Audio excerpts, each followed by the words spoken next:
Good day to everyone who is joining us, and welcome to this session titled Evidence for Climate Resilient and Sustainable Transport Systems in Africa. This event is part of the Evidence for Climate Action Pavilion at COP30, and it's organized by Independent Development Evaluation at the African Development Bank. Before we begin, we'd like to let you know that English and French interpretation is available. You can access it by clicking the globe icon in your Zoom toolbar and selecting your preferred language. Also, please feel free to use the chat to share your comments and to post your questions. And afterwards, our speakers are going to respond to as many of them as they can. So before we start, I'd like to introduce our speakers for today. First, we have Mr. Joseph Mwanda, the Chief Evaluation Officer at IDEV, who will present the key findings and lessons from IDEV's evaluation of the AfDB support to the transport sector. And after that, he'll be followed by Mr. Neji Labi, Principal Urban Mobility Officer at the African Development Bank as well. And he will bring the operational perspective to reflect on what the findings mean for the bank's work. And afterwards, we will have a session where the speakers will respond to your questions and answers. I'm going to share their bios and the resources related to these evaluations in the chat. So please check for that and download them from the links that I will post. So Joseph, now I invite you to make your presentation. Welcome. Merci Christine. Bonjour et bon après-midi à toutes et à tous. C'est pour moi un grand plaisir de participer à cette session de la COP30 sur les données probantes pour les systèmes de transport résilients au climat et durables en Afrique. Aujourd'hui, je vais partager les enseignements de notre récente évaluation du soutien de la Banque africaine de développement au secteur des transports sur la période 2012-2023. Notre objectif ici est d'apporter des données probantes sur ce qui fonctionne et sur ce qui doit changer pour que les systèmes de transport de l'Afrique soient véritablement résilients au climat, inclusifs et durables. Nous avons évalué 258 opérations de transport dans 44 pays, représentant près de 19 milliards de dollars américains. Et notre évaluation a couvert tous les principaux modes de transport, à savoir les routes, le rail, le maritime, l'aérien et le transport urbain, et a évalué le soutien financier et non financier de la banque.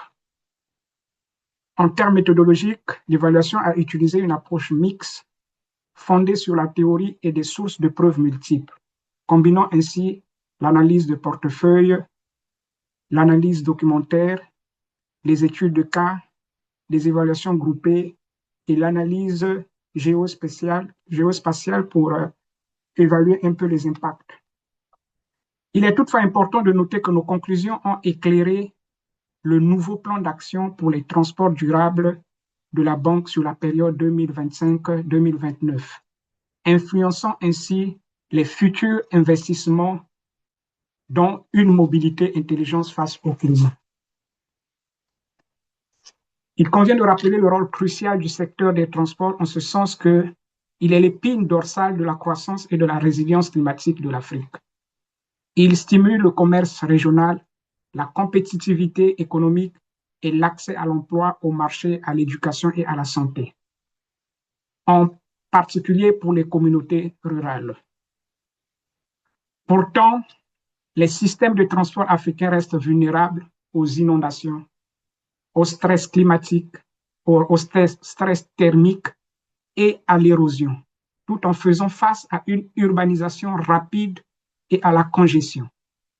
Par conséquent, des corridors de transport résilients, sobres en carbone et bien entretenus sont essentiels pour préserver les acquis du développement. L'évaluation a montré que grâce aux investissements de la Banque africaine de développement, des corridors stratégiques comme Mombasa-Addis ou Arusha-Taveta-Voi ont transformé la connectivité régionale, réduisant les temps de trajet et multipliant le commerce jusqu'à 400%. Les images satellitaires nocturnes parlent d'elles-mêmes. La lumière s'intensifie autour des corridors modernisés et des postes frontaliers réhabilités, signe d'une activité économique locale en plein essor. Des initiatives comme le BTR de Dar es Salaam prouvent qu'un transport urbain structuré peut changer le visage d'une ville, réduisant la congestion, améliorant la mobilité, offrant des solutions durables pour tous. Enfin, les postes frontaliers à guichet unique, comme celui de Kazungula, ont accéléré les procédures et réduit les paiements informels, renforçant ainsi la connectivité régionale. Toutefois, l'évaluation a révélé que malgré de solides réalisations, la durabilité reste la plus grande contrainte.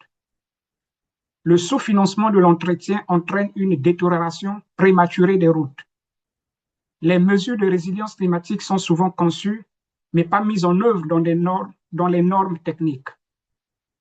Les retards persistants dans les procédures de passation de marché et les indemnisations augmentent à la fois les coûts et la vulnérabilité climatique. La leçon à tirer ici est que l'entretien doit être traité comme un investissement essentiel et non comme une réflexion après coup, car le négligé érode à la fois la résilience climatique et le rapport qualité-prix. L'évaluation a révélé que le genre est important dans les transports, car les besoins des transports diffèrent selon le genre. Les femmes, en raison des rôles sociaux distincts, ont souvent des trajets plus et dépendent davantage des transports que le secteur du transport majoritairement masculin. Cela engendre des réels. La mobilité des femmes est souvent restreinte à l'accessibilité, d'adéquation de services et surtout préoccupations liées à la sécurité. Ces sont particulièrement prononcées lorsqu'ils sont intégrés. Les effets sont un transport sûr, autonome, stimule l'économie et améliore le bien-être.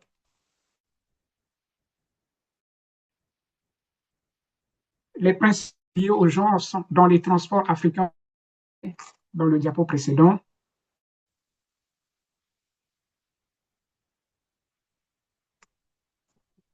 Ensemble, il y a des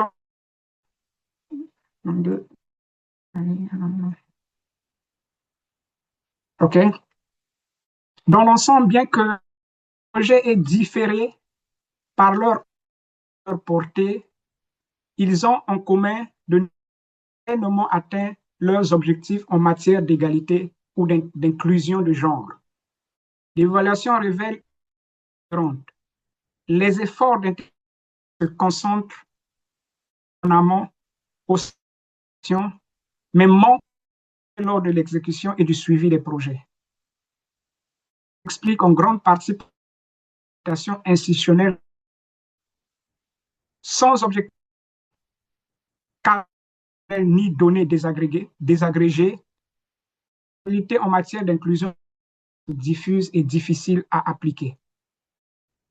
En définitive, des importantes des femmes à travers des initiatives liées au transport non motorisé sans rester largement sous-exploitées. Des données pour 5 leçons pratiques et Joseph, la première. Joseph, sorry, your audio is breaking a little bit. Maybe just check the microphone. Thank you. Okay, maybe it can be the connection issue. Donc, je disais que des données probantes, 5 leçons pratiques émergent. La première, intégrer la résilience climatique dès la conception, en utilisant des cartes de risque et des matériaux résistants, les impacts climatiques des projets. Deuxième, considérer l'entretien et non comme une action de suivi, protéger le capital existant et garantir la structure. Troisièmement, promouvoir la modalité et la mobilité urbaine, le développement des bus à haut niveau de service, les transports non, le fret ferroviaire. Quatrièmement, concevoir des systèmes centrés sur les usagers, notamment les femmes et les travailleurs du secteur informel, pour améliorer l'équité, la sécurité et l'inclusion. Enfin, renforcer les capacités d'exécution locale pour réduire les retards, améliorer la qualité des projets et assurer leur durabilité à long terme. Il convient donc de passer d'approches fragmentées à des systèmes intégrés en planifiant, finançant et entretenant les infrastructures de transport comme des corridors interconnectés et non comme des projets isolés. Combiner les sources de financement en associant les financements publics, concessionnels, climatiques et les capitaux privés, non seulement pour les nouvelles infrastructures, mais aussi pour l'entretien et la modernisation des réseaux existants. Développer les partenariats publics-privés et la finance mixte en les étendant au port, à la logistique, au fret ferroviaire et à la mobilité urbaine, et pas uniquement aux autoroutes.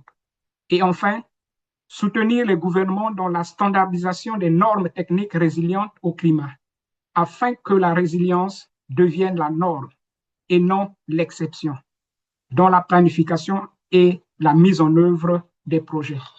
Je vous remercie de votre attention. Thank you very much, Joseph. I will now quickly pass on to Neji. Neji, please come in and you can give us more the operational perspective and the link between the evidence and what you've been doing in the transport sector. Over to you.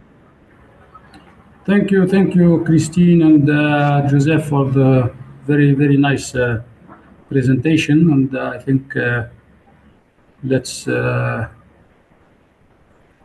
commence by the different issues after this evaluation noted in this presentation. I think as operational in the bank, we know very well that climate resilience is something new in the bank, and we are now, let's say, it's a priority in our projects to have the team of climate change with us to push like gender, like environment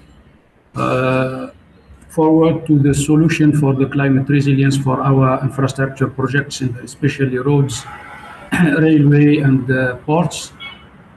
But really the design phase, which is very important for our projects, that we arrive at the end of the design and we work with mature projects. So in the design phase, I think this is very an issue, and we have to force our government and come to them with technical assistance to put this resilience of climate change in the design phase.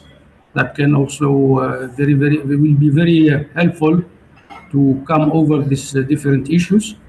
I think many projects in this presentation, we work together with the climate change people, and we are going to, let's say, the lowest mode in terms of emission to hybrid modes like bus, BRTs, tramways, which is 100% electric. And we are going also in urban areas, which is very congested, as we know in our big cities in Africa. We are going to use the new systems, ITS, and the technologies to reduce congestion, so we reduce also emission. And we are looking to the implementation and introduction of the new hybrid system for taxis and informal systems in our cities, which is very important to the reduction of emission and is very resilient in terms of climate change. Also, the bank is investing a lot for the future with the Strategic Urban Development Action Plan and the Strategic Transportation Action Plan for the next 5 years till 2030. The question of climate change is very important, and we are working to improve the quality of the projects in terms of reduction of the effects of climate change in our infrastructure and also in our using modes in our cities, in our countries, and helping the governments also to, with assistance, we have new funders who can help cities to to make urban planning in their cities with new tools and technologies. And this fund is called Urban and Municipal Development Fund. Is working since 2020 now, and many cities are getting, let's say, the different tools of planning, because if you know our cities well, we have difficulties to get some master plans, urban master plans, urban strategic urban plans, etc. And we are here to help them to get this. And in this, with these tools, I think the major part of the investment is to get the resilience with climate change, environment, and low emission transport modes, etc. So I think, thank you very much, Joseph, for this evaluation. And I think the next evaluation will find this different activities concerning by the climate change in your evaluation, that it's very introduced, and the bank is willing to do and to invest a lot with infrastructure with the lowest impact in terms of climate change. Christine, now I think I didn't see so many questions. I think if there is any question from here. Yes, thank you. Thank you so much. Thank you so much, Neji. Yeah, as we wait, participants, please feel free to post your questions in the chat and we'll get to them. But as we wait, maybe Neji could weigh in on the issue of maintenance. I think a part of the issues that emerge in the evaluations related to maintenance systems being under-resourced. What combination of measures can realistically improve maintenance in the short term? Short term, I think no, long term. The long term. The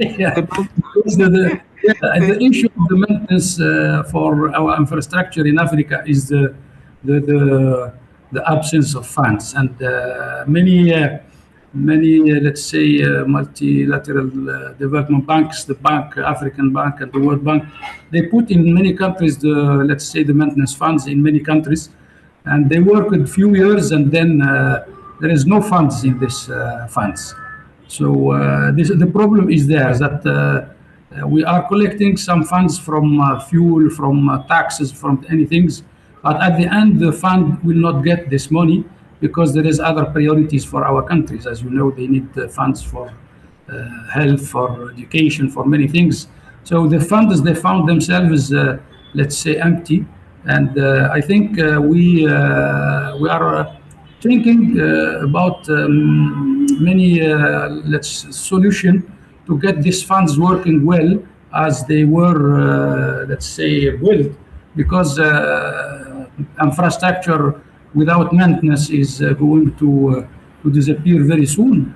In terms of roads, we have 30 years of aging for an infrastructure like roads or railways, but without maintenance, this is reduced to 10 years. It depends on the areas and the climate.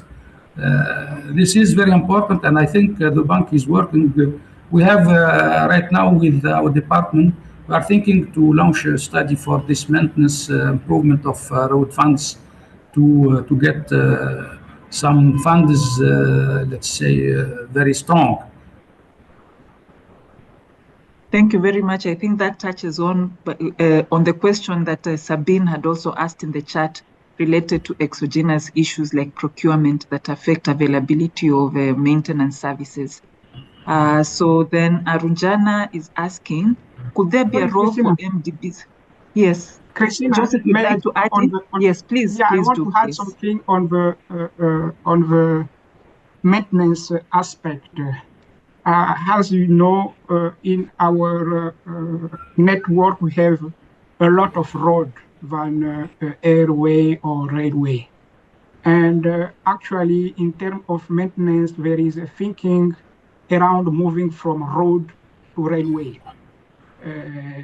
Because with this heavy vehicle, we are seeing that a rapid deterioration of the road infrastructure. Maybe having this multimodal aspect linking from road to, or moving just from road to airway will help reduce the impact of this heavy vehicle in the road sector. So there is a thinking now around moving now from road to railway in terms of increasing the sustainability of the road sector, let's say. Okay. Thank you. Thanks for that addition. And I think I'll jump back to Neji. What's your thinking about that? And what is I think maybe you're not hearing me very well, Neji. Let me just increase my volume. I was saying maybe you can also weigh into what Joseph has said about this moving from roads and focusing more on railways. And then as you do that, you could also explain how AfDB is integrating country-specific diagnostics into urban and transport strategies.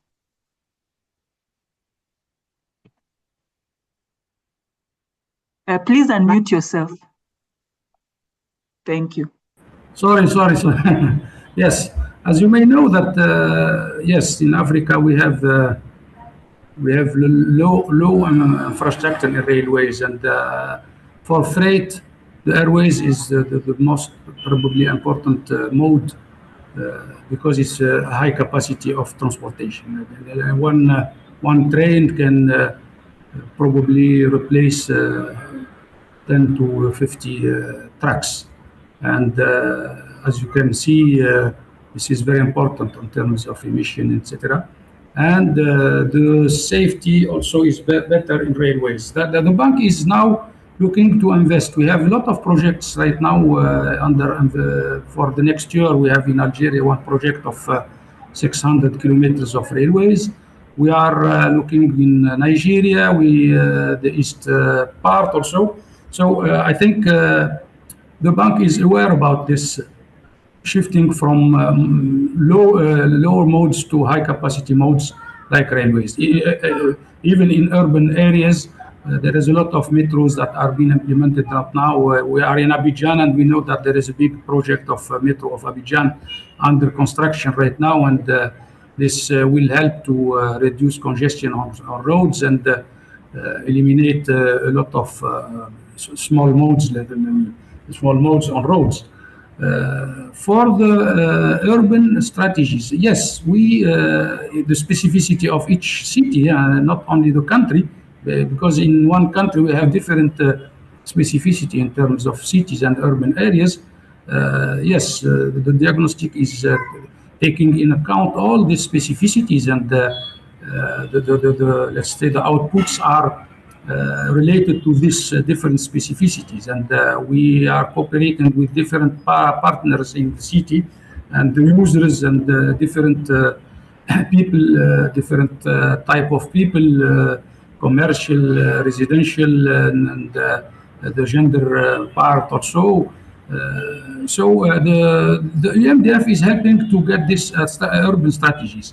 For the transportation part, which is part of the urban strategies, we have also the master plans, or the transportation master plans, or the urban mobility plans for different cities, taking in account all the specificities. And you may know that the zoning in different cities are different, and the connection between all different zones, commercial, industrial, education, health, residential, etc. And some zones are mixed, so all different specificities are taken in account. Thank you so much.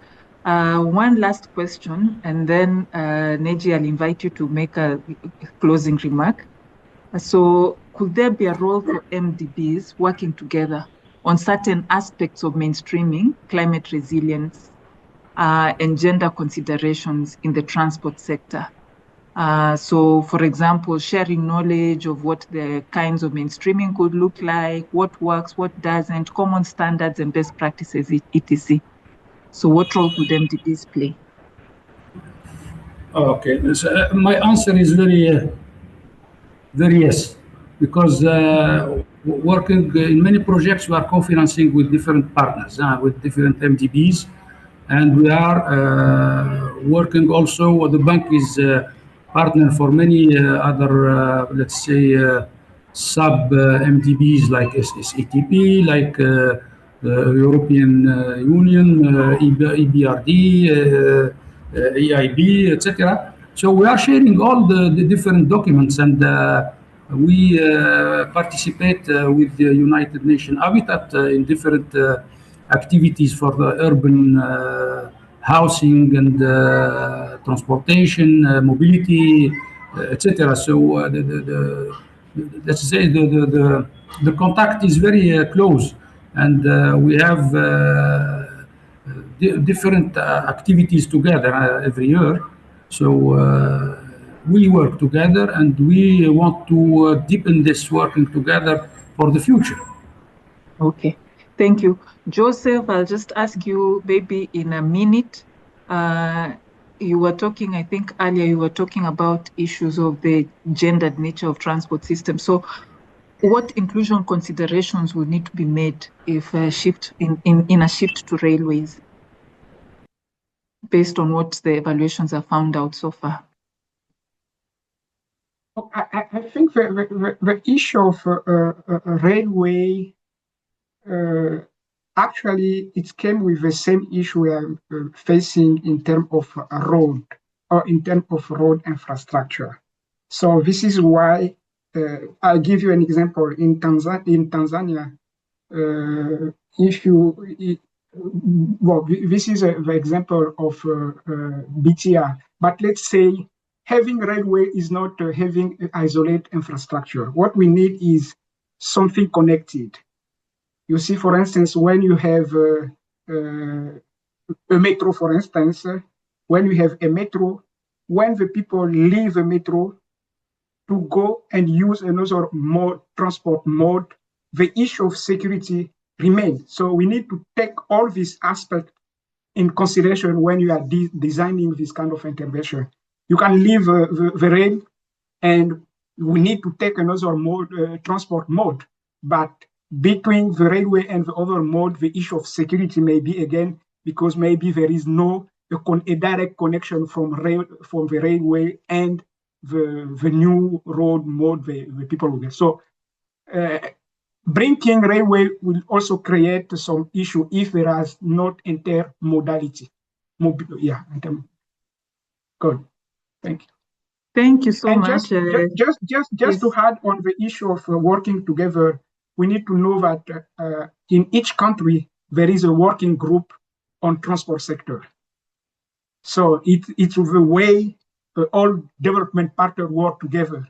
So all the issue of not only infrastructure but also climate change, gender, are considered during the discussion within the development partner at country level.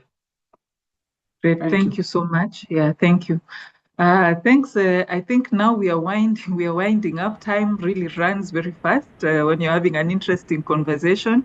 So I'm going to call on Neji. You have like 1.5 minutes to just give us like one last forward-looking remark with regard to all these issues and the connection between how evaluations can inform a climate-resilient transport sector in Africa. Over to you.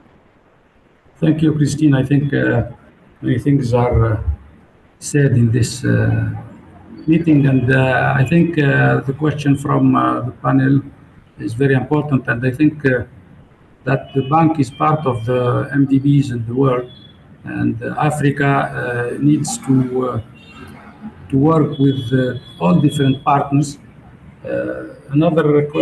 Just a remark for the railway, and there is an integration of a new mode in our countries or cities must be integrated to other modes. So they must be complementary, and we need to look at the question of transfer, because we are not taking our trip from one point to one point with one mode, and we are transferring some points, and this question are taken in account for different projects.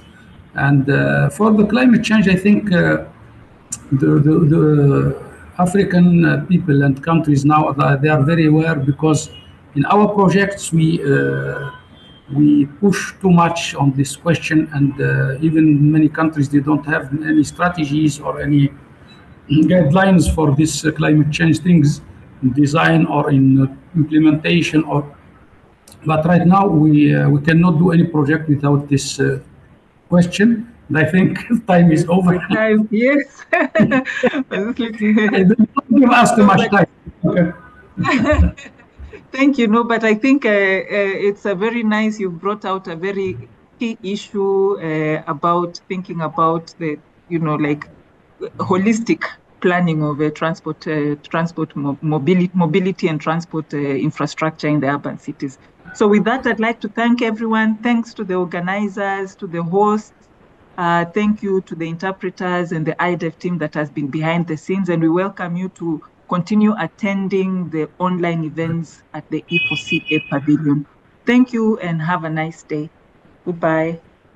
Thank you, Christine. Thank you, Joseph. Thank you, team. And thank you, people in Belém, I think. Thank you very much.